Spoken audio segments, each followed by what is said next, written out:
امام بخاری کے استاد ابو العالیہ آپ فرماتے ہیں آپ سے کسی نے سوال کیا کہ اللہ کا درود کیا ہے؟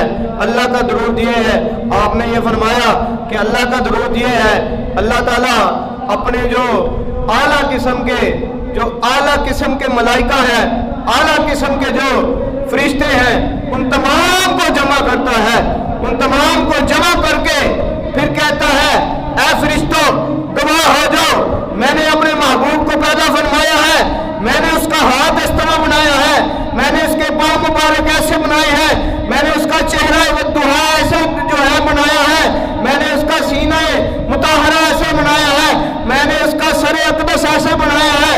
اللہ تبارک و تعالی حسن مصطفیٰ اور جمال مصطفیٰ کا اظہار اس مجلس میں کرتا ہے اور لوگوں کو اعلان کر دیتا ہے میں رب ہوں، میں تمام جہان کا خالق ہوں، اور میرا درود یہ ہے کہ میں حسن مصطفیٰ اور حلیہ مصطفیٰ کو بیان کر دیتا ہوں۔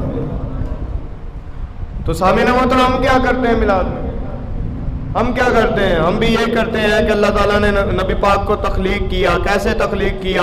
حضور خود فرماتے ہیں کہ مجھے اللہ تعالیٰ نے اس وقت بنایا جب حضرت آدم علیہ السلام ابھی پیدائش کے مراحل میں تھے۔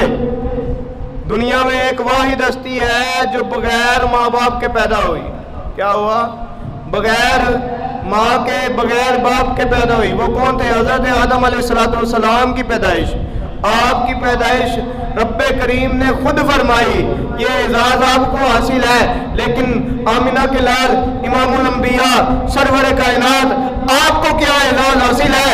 آپ یہ فرماتے ہیں میں اس وقت بھی نبی تھا، میں اس وقت بھی پیدا ہو چکا تھا، بلکہ میری پیدائش جو ہے حضرت آدم علیہ السلام سے 2000 سال قبل ہو چکی تھی۔ میں اس وقت بھی نبی تھا جب آدم علیہ السلام ابھی مٹی اور پانی کے مراحل ادا کر رہے تھے۔